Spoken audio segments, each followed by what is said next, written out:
galak ko na. Hanya ko. Jangan mo. Ito.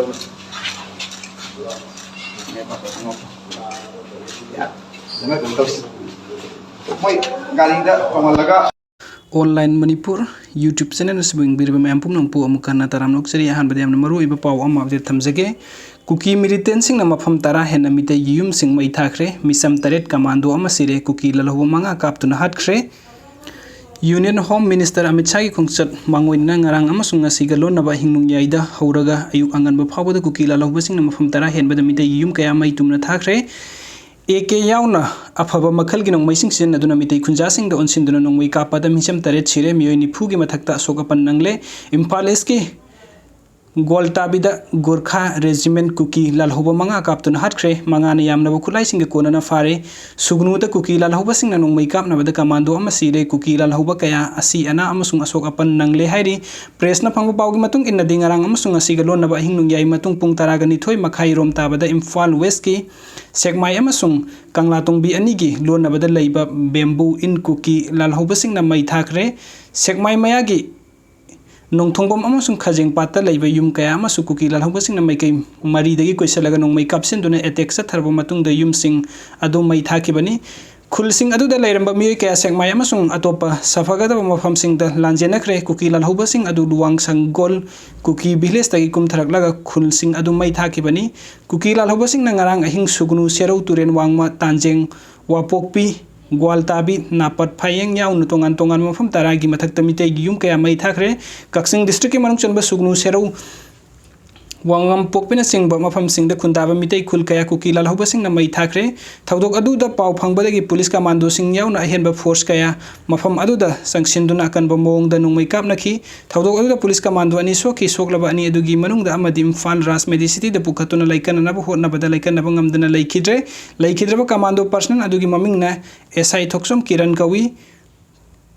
Purana haitu pokpidagini sugnu laiching area da nongmai kap na badam haki yet thangba lengjum gi sarukta sokpadagi Rajmedi city da laikan na ba hona bada laikan na ba ngamdana laikhidabani Imphal West ki phayeng gi misam amasung Bisnupur district ki Chandol pokpidagi misam ahum kuki lalhoba sing na nongmai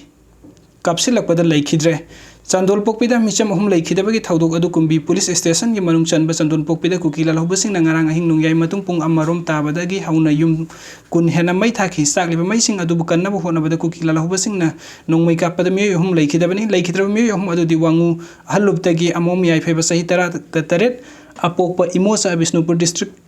laingobidagi Khumanthem Kennedy sahi kun gataret apokpa bimola mo sungwangu pungjaw makhong dagi Thoksom nautomba sahi kun tram go humdoi apokpa surkawi thaudok adu da miyoi taruk na asoka pannangki haujiksu kuku lalhoba sing na Chandol pokpida leiba mitai yum kaya ama mai thari upai leitra miyoi kaya na makhoi gi mayum makai mai thari basing adu yengdun leinari kumbi kendra gi napetta kuki lalhoba sing na nongmai kapsen ba amadi yum mai thabna singbagi thawong kaya sat tharakpa adu da miyoi kaya lanjena khrab matung sen bangam daduna lehaurabada ahal oiraba nupi amasung mabok sen bangam dre haiduna selu yadana lehauba chahi tararum tangai riba nupi masa ama kuki lalhoba sing na utupna thomlaga hatkre Imphal West ki fayengi kangchup sing da kuki lalhoba sing na changlakpa thingna ba bunker saduna ahing santri ta aduna leiba khunja ahum kuki lalhoba sing na nongmai kapsilakpa dagi ama leikan na bangam khidre leikhidra gi maming na angom basanta Elias Dr. Jau sahi kun ganipan apokpa ingo jau kawi fayeng sing khunau dagini soklaba aduna angom premje sahi kun gaturok apokpa ingo jau kawi thaudok adu da miyoi ani amasu nongmaina panduna soki special commando khabaisoi unit ki OC Vivekananda kuki lalhoba sing na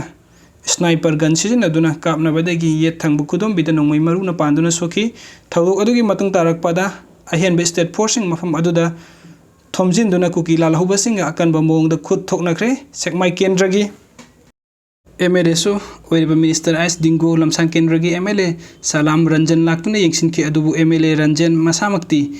bullet proof jacket लिटुना Kuki militant सिंगा नोंमै कापनाबदा याउखि थौदोक अदुगा मरी Lenin मियामना कुकी लालहौबसिंगदा मतेंग पांगलंबा असम राइफल्स की पर्सनल अमा फाकी अदु फारबा असम राइफल्स की पर्सनल अदु सेंट्रल फोर्स सिंगदा खुसिननखिबदगी खुंजासिंग मै हौना साउख्रे अथेंगबो फावो जगा अदुदा अकनबो मोंगदा नोंमै कापना खिलुइना कुकी मिलिटेंट सिंगना बंकर हम थुगाइख्रे इम्फाल ईस्ट की यांगपोकपी सनासाबी थमनापोकपी ग्वालताबी अमसुंग लैतान पोकपीदा लैबा मितैगी युम कया कुकी लालहौबसिंगना मै थाख्रे सनासाबी खुल असिगी हेक मथक्ता केनेगी हेडक्वार्टर सिनाई केम असी लै ngasi नोंगालमदाई पुंग अनिरोम ताबदा केने हेडक्वार्टर दगी प्यारो थांगना लिट तौबा कुकी लालहौबसिंग चामा चनी रोम कुमथरालगा मितै खुलगी युमसिंग अदु मै थाखिबनी थौदोक अदुगी पाव फंगबदा स्टेट पुलिस कमांडो अमदि अहुम सुबा गुरखा रेजिमेंट की फोर्सिंग थोमजिनदुना कुकी लालहौबसिंग अकनबो मोंगदा नोंमै कापनाखि थौदोक अदुदा कमांडो पर्सन अनि सोखि सोक्लबसिंग अदुदि वांगबन मै लेकाइदगी सपम बिसरुक सही कुंथ्रागा मरी अमसुंग वांखै अमु लेरक्तगी डब्ल्यू चासोन कवि नोंमै कापनाबा अदुदा गुरखा रेजिमेंट की कांगबुना कुकी लालहौबा मंगा कापतुना हाटख्रे कया अमना अशोक अपन नंख्रे यांगपोकपी एरियादगी कुकी लालहौबा मंगा यामलबु खुलाई कोनना फारग स्टेट पुलिस ता सिन्नरख्रे पुलिस कमांडो सिंग अदुना कुकी लालहौबसिंगना केम सादुना लैरिबा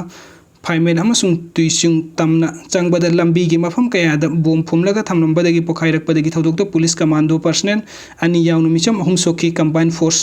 मखाताबा ऑपरेशन मितैगी युम सिंग मै थरंबदा सेनबो ओइगनि सिंगबु कुकी तरागा तरेट अमसु फगतख्रे यांगंग पोकपी ग्वालताबी थमना पोकपी सनासाबी अमसुंग लैतान पोकपीदा कुकी लालहौबसिंग युम मै थाखिबगी थौदोक अदुगी मतंगदा एक्स प्रधान लैश्रम दिनेशना फुंगदोरखिबदा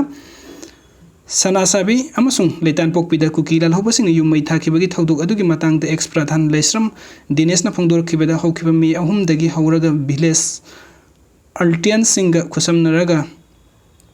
खुलसिंग असिंगाकलगा लैरखिबनी स्टेट फोर्स की कांगबुसिंग मफम अदुदा लाक्तुन खुंजासिंग आक्सेनबगी थबुकसिंग चथरमकी हाइरिबा मतम अदुदा कुकी लालहौबसिंग युम मै थाबा नत्रगना पामदबा थौदोक अमता थोखनबा ngamkhide हौखिबा नुमित 3 निपानी की ममांगदसु बीएसएफ की कांगबुसिंग लाखि मखोइगसु निंगथिना कोऑपरेशन लैना खुनगाक सेंदुना लैखि अदुबु ngarang numdang verum Indian army की कांगबु खरा लागलगा मखोइगी लैफम पियु हाइना मखोइगी लैफम चाफम सिनखि लोना इंडियन आर्मी सिंगना मखोइ लागलबनिना मखोइना खुलगाक तबसु यारगनी युमदा नुंगाइना तुमलुरो हैरकपदगी विलेज वॉलंटियर सिंग युमदा हलक्तुना अहिंग तुमलिंगैदा कुकी लालहौबसिंगना खुलसिंग अदु तुमना मै थरमखिबनी हाइना पेंदबो वफम कया फंगदोरखि अमरोमदा मोरेदसु कुकी लालहौबसिंगना मैतैगी युम कया मै थाख्रे बिष्णुपुर डिस्ट्रिक्ट की कुंबी केंद्र की मनुंग चनबा नापत्ता कुकी लालहौबसिंगना मितैगी युम चामनंखै हेना मै थाख्रे कामसोन तांपाक्ता कुकी सिंगना नुंमै कापथोरकपदा मितै मिसम मंगा सोगले अमना लैखिद्रे हाइरि तांजिंगदसु कुकी लालहौबसिंगना मितैगी युम खरा मै थानबा होटनरमले अदुबु नुमिदांग अथेंगबदा पुलिस कमांडो सिंग थोमजिलक्तुना अशोक तांपाक्ता कुकी लालहौबसिंग अथेंगबा फावबा अकनबा मोंगदा नोंमै कापनाख्रे हाइरि वीडियो सिंग बिबगिदमक्ता मैम पुनम पुम कहना थागचरी अनोब अपडेट किदमक्ता नुक्सिबिदन चैनल से सब्सक्राइब टुबिरम थैंक यू सो मच।